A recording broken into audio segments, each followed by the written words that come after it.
सोने चांदीच्या वाढत्या दरामुळे ग्राहकांची वानवा. दिवाळीच्या मुहूर्तावर नंदुरबारच्या सराफ व्यावसायिकांना ग्राहकांची प्रतीक्षा.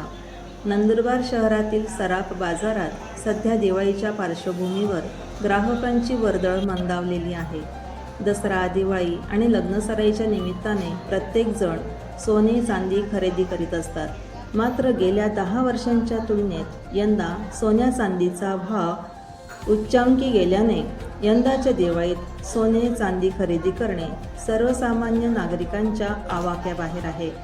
शनिवारी नंदुरबारच्या सराफ बाजारात सोन्याचा दर 1,28,000 होता, तर चांदी तब्बल 1,71,000 रुपये असल्याचे विक्रेत्यांनी सांगितले.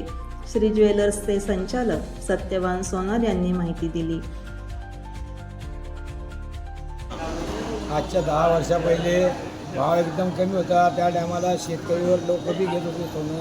दिवाळीवाले का ते पहिले सोने घेत होते लग्नाकरता, घरच्या करता. आता सर्व दुष्काळामुळे त्याच्या सर्व कोणी आता भाव वाढल्यामुळे कोणी येत नाही या भावात घ्यायला कोणी.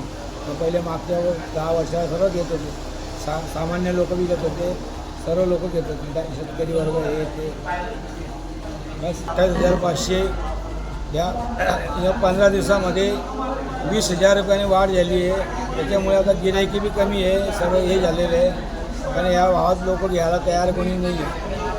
मोडवाले चालू आता. पुढे कसं आहे पोझिशन आणखी वाढणारच सोनं 1,35,000 येईल. चांदी 1,75,000 गेली. त्याच्यामुळे आता लोक घ्यायला तयार नाही. लग्न सराईचे बी कोणी आता वस्तू घ्यायला नाही. घरचे दागिने मोडून नवे लग्न सराईचे वस्तू घेते. घरचे दागिने मोडतात आणि नवं घेतात लग्नाकरता. त्याच्यामुळे आता दुपारपर्यंत धंदा कमी राहणार. तसेच यंदाच्या दुष्काळ सदृश परिस्थितीमुळे शेतकरी बांधवांना देखील सोने चांदी खरेदी करणे शक्य नसल्याने एका ग्राहकाने सांगितले. नंददर्पण न्यूजसाठी संपादक महादू हिरणवाळे, नंदुरबार. काय ते भाव वाढले, फक्त गरिबांसाठी चांगलं नाही होईल. शेतकरी माणूस काय घेईल.